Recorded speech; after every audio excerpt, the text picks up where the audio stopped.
UPSC ANM 10,709 में अब आप लोगों का इंतजार का घड़ी जो है बहुत कम होते नज़र आ रहा है। जैसे कि आप सबको पता होगा कि सुनवाई जो है आप लोगों को 25/11/2024 का होने वाला था, जिसका डेट आपको सारे में टेंटेटिव डेट दिखाया जा रहा था, और जो जजमेंट आया था 18 तारीख को सुनवाई के बाद, उसमें भी आपको फाइनली जो है 25/11/2024 का डेट दिखाया जा रहा था। लेकिन अब जो है जो भी एसएलपी हैं उन सारे एसएलपी में जो है आपको डेट जो है 11/11/2024 यानी कि कल के दिन आप लोगों का सुनवाई सुप्रीम कोर्ट में है।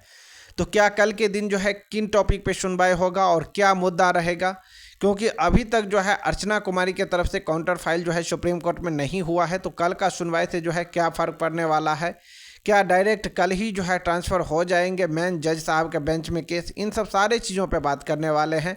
साथ ही बात करने वाले हैं कि जो 5 जजों के बेंच ने जो है सुप्रीम कोर्ट ने जो जजमेंट दिया है, उस जजमेंट जो है अभी बहुत सर्कुलेट हो रहा है, और उसको लेकर के भी आप सभी के मन में डाउट है कि क्या इसी तरीके का जजमेंट जो है हम लोगों के बीच आने वाला है, क्या सेम जजमेंट जो है बिहार एएनएम 10,709 पदों पर आने वाला है सुप्रीम कोर्ट में।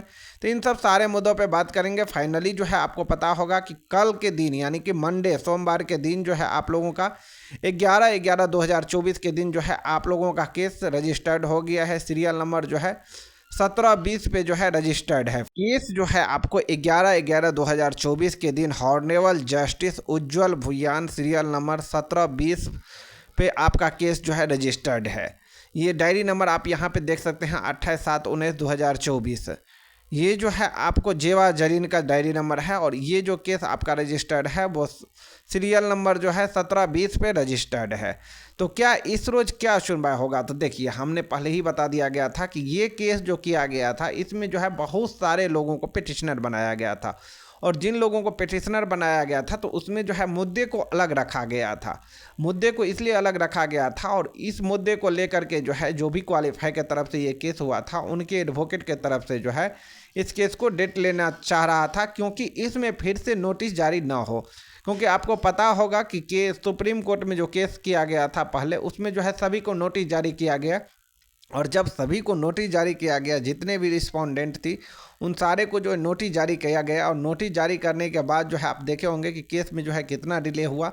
बहुत सारे रिस्पोंडेंट के तरफ से जो है अभी तक काउंटर एफिडेविट नहीं जमा किया गया है सुप्रीम में कोर्ट में। तो फिर से अगर इस केस में भी अगर नोटिस जारी कर देता है कोर्ट, तो फिर जो है केस बहुत लंबा चलता है। इसलिए जो है कोर्ट जो है किसी तरीके का इसमें नोटिस नहीं जारी करे, क्योंकि इस केस में जो है सारे चीज़ों को बताना है सुप्रीम कोर्ट में कि ये जो है अलग केस जो है टॉपिक सेम है, लेकिन मुद्दे को अलग रखने के लिए जो है इसमें बनाया गया था। इस मुद्दे में क्या था, तो कहने का मतलब देखिए इसमें इसलिए जो है एग्ज़ाम लेना सरकार को ज़रूरी हो गया था, क्योंकि आपको मैं बता दूं कि जो सरकार गवर्नमेंट जो भी सरकारी स्कूल होते हैं, जो भी सरकारी कॉलेज होते हैं एएनएम के, वैसे में जो है मार्क्स बहुत कम आते हैं। कोई भी कैंडिडेट अगर आप सरकारी कॉलेज से अगर आप एएनएम का डिग्री किए होंगे तो आप देखे होंगे कि आपका जो है मार्क्स कम रहता है। प्राइवेट कॉलेज के अकॉर्डिंग जो है जो भी सरकारी कॉलेज होते हैं उसका जो है मार्क्स कम दिया जाता है। और एक चीज़, जो भी कोरोना के टाइम में कैंडिडेट प्रमोट हुए थे उनका जो है मार्क्स बहुत कम है। तो कहने का मतलब इसमें यही चीज़ को दर्शाया गया है कि अगर आप काउंसलिंग बेसिस पे लेते हैं तो बहुत सारे ऐसे कैंडिडेट हैं जिनका मार्क्स कम आया है, कोरोना की वजह से जो है बहुत मार्क्स कम आया है। बहुत सारे कैंडिडेट ऐसे हैं जो सरकारी गवर्नमेंट कॉलेज से जो है पास आउट हुए हैं, और वैसे कैंडिडेट का भी मार्क्स बहुत कम रहता है। तो वैसे में जो है उनको इस तक ये वैकेंसी तक जो है मौका ही नहीं मिल पाएगा कि वो जो है जा सके, क्योंकि इनका मार्क्स कम रहेगा तो वो जो है पहले ही आउट हो जाएंगे।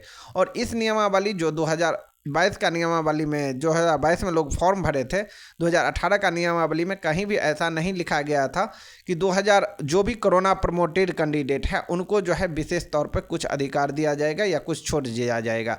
तो ऐसे में जो है उन लोगों को मौका ही नहीं मिलेगा।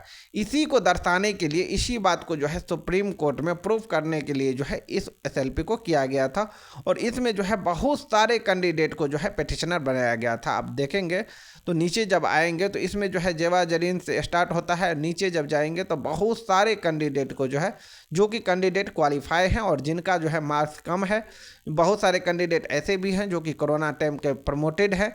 तो वैसे लोगों को जो है इसमें पिटिशनर बनाया गया था। यहाँ पे आप देख सकते हैं लास्ट में जो है 71 लोगों को पिटिशनर बनाया गया था। लास्ट में जो है आपको चांदनी कुमारी को यहाँ पे देखते होंगे। तो इन सब चीज़ों को जो है सुप्रीम कोर्ट में दर्शाना था और इसलिए जो है आपको 11/11/2024 यानी कि सोमवार के दिन जो है आपका केस का सुनवाई है सुप्रीम कोर्ट में। तो सुप्रीम कोर्ट में जो है कल जो है आपका जो सुनवाई रहेगा उसमें किसी तरीके का जो है जजमेंट नहीं दिया जाएगा और आप जो उम्मीद लगाएंगे कि बहुत कुछ इसमें दे दिया जाएगा, वैसा नहीं। जो क्वालिफाई के तरफ से केस हुआ है उसमें जो है सरकार को कहना है, कोर्ट को कहना है कि इसमें जो है किसी को नोटिस जारी करने की जो है ज़रूरत फिलहाल नहीं है। ये जो है मुद्दा सेम है, लेकिन टॉपिक अलग रखने के लिए, आपको पारदर्शिता लाने के लिए एग्ज़ाम किस लिए लिया गया था और एग्ज़ाम जो है कितना पारदर्शिता के साथ लिया गया था, वही को जो है प्रूफ करने के लिए एसएलपी किया गया है। तो आपका जो है ये कंफर्म हो गया कि कल जो है केस में सुनवाई होगा। फाइनली सुप्रीम कोर्ट में जो है सुनवाई होगा और फाइनली जो है अभी तक अर्चना कुमारी जो है काउंटर फाइल नहीं किए हैं। तो कल जो है मेन जज साहब के बेंच में जो है केस ट्रांसफ़र होने का जो है उम्मीद कम ही है, क्योंकि वो जो है अर्चना कुमारी के तरफ से जो है कहा जा रहा है कि 20 तारीख तक जो है वो फाइनली काउंटर जमा कर देंगे और उसके बाद जब 20 तारीख को वो काउंटर फाइल कर देते हैं उसके बाद जो है आपका केस फाइनली जो है जज साहब के बेंच में जाएंगे और उसके बाद आपका जो बहस होगा वो बहुत ही इम्पोर्टेंट बहस होगा और उस बहस में जो है आप लोगों के तरफ से जो भी क्वालिफाई कैंडिडेट है उनके तरफ से सीनियर एडवोकेट को रखना बहुत इंपॉर्टेंट हो जाएगा, क्योंकि आपका मुद्दा जो है तब जो है बहुत मजबूती के साथ रखना पड़ेगा। क्योंकि आपने देखे ही होंगे कि हाल ही फिलहाल में जो है जो जजमेंट आता है वो जजमेंट जो है आपको निराशाजनक हाथ लगता है, क्योंकि अभी अभी जो जजमेंट आया है उससे भी जो है आप लोग बहुत चिंतित है। इसमें साफ साफ कहा गया है कि भर्ती की प्रक्रिया के बीच में जो है नियम नहीं चेंज कर सकते। लेकिन ऐसे मैं बता दूं कि देखिए ऐसे जो है सुप्रीम कोर्ट ने ही कहा है।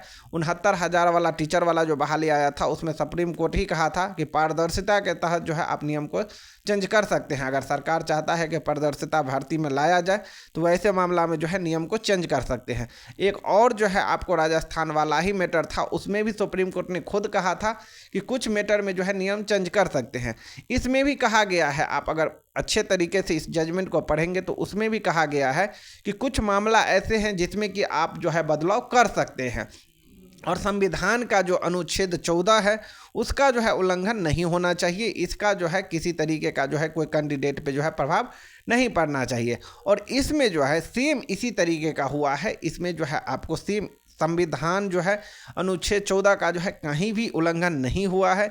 इसमें जो है सब लोगों को बराबर का अधिकार दिया गया है। तो इसीलिए जो है इसका जो जजमेंट आने वाला है वो क्वालिफाई के पक्ष में आने का संभावना बहुत ज़्यादा बनता है। तो इसीलिए अब लास्ट स्टेज में जब आ गए हैं तो सभी क्वालिफाई को मैं एक ही चीज़ कहूँगा कि जब आप लोगों ने जो है स्टार्टिंग से इतना मेहनत किए हैं तो लास्ट में जो है किसी भी तरीके का निगेटिव बातों से जो है निगेटिव नहीं होना है, डिमोटिवेट नहीं होना है। अपने आप को पॉजिटिव रखिए, जीत होगी, बशर्ते आप लोगों को जो है अपना पक्ष मजबूती के साथ सुप्रीम कोर्ट में जो है रखना होगा। तभी जो है आपको जो है सारे चीज़ों को डिफेंड करना होगा कि जो कैंडिडेट कोरोना प्रमोटेड है उसको जो है मौका नहीं मिल पाएगा। इन सब सारे चीज़ों को एक एक करके अगर आप पारदर्शिता करते हैं तो आपकी जीत निश्चिंत होगी।